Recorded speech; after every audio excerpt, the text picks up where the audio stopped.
The first thing that I want you to know about this banner is that once you select the red up character, you cannot change it until the banner ends. So you need to be careful on who you will be picking. And second to that, this banner follows the same 50-50 rule, meaning your first 6 star can either be the guaranteed or a red off. That's why it has 50% written here. Last but not least, this banner lasts till version 3.4 ends. You cannot accumulate the summons, but even if you miss a day, you will still get 100 summons in total as long as you are still within the time frame. So who should I pick? If you're a new or returning player, I'll just direct you into the upcoming meta. That is, Impromptu archetype will be back in the next meta with the existence of Pepper Heron. In short, you can create 2 different Impromptu teams. The first one is the OG Impromptu with Barcarola, which is strong against mineral enemies. The second one is with Pepper Heron, which is strong against star enemies, cause you change your Impromptu of lettuce to plant. And obviously, you can just mix these characters into one team if you want to. So your choice from this banner, if you're going for Impromptu, is either Tooth Fairy or Unli. But bro, don't we need Regulus or Voyager for the Impromptu marker? From what I understand, in short, Pepper Heron can split your Impromptu attacks without sacrificing its damage, meaning if the enemy is killable, likely we won't be needing them. But if the enemy is unkillable, that is a story for another time. But the thought of selecting your red up for them just doesn't sit really well for me, mainly because they are regular characters that can spook you at any given moment. But then how about Barcarola? This is also something that still needs to be tested, because Barcarola changes your Impromptu of lettuce to star, whereas Pepper Heron changes your Impromptu of lettuce to plant. That's why I said you can create 2 different Impromptu teams with 2 different usages. The borderline here is just do your Pepper Heron pulls first in the next patch, then see who you are missing from the team before deciding.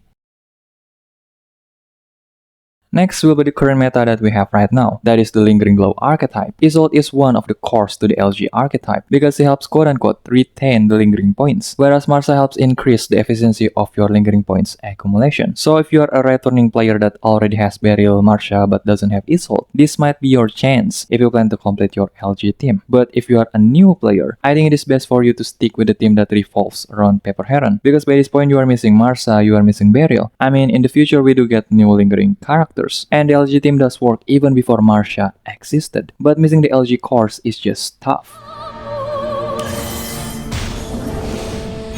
Next, we have the rank up archetype. Your choice here is either Marcus, Villa, or Argus. Marcus and Villa are inseparable, because to me they are the cores to the OG rank up team. The reason I'm calling them OG is because Beryl and Mercuria is also a hybrid rank up X LG team. So my advice for this rank up archetype is only select the red up if you understand what you are doing, and if you're only missing one of the cores. For example, if you're just missing Villa but have Marcus, or if you have Marcus but missing Villa. Argus can be substituted with Rufus, Mercuria, or any area buffer. Moving to the Bloodtitithe archetype, here we have Semmelweis, Eternity, and Medicine Pocket. Semmelweis is definitely the core of the Bloodtitithe archetype, and if you don't have Nautica, you can go with Eternity and her second Euphoria with Medpoc as the general sustain. But to be honest, I just recommend you to skip them, because according to Nautica's damage standard is not a thing anymore, which is hilarious.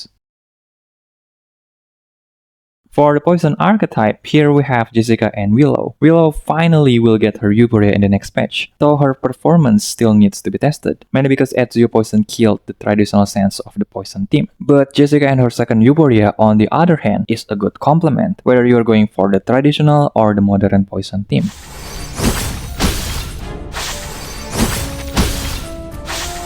Next, for the ultimate archetype, here we have Getian, Noir, and a Knight. Getian is somewhat a solid pick for the ultimate team. For example, Igor can benefit from him, in case you don't have Lopera. But unfortunately, Noir and a Knight are just... This is tough, man. Sometimes you just like a character, but they're just having a hard time in the newer content, and that is...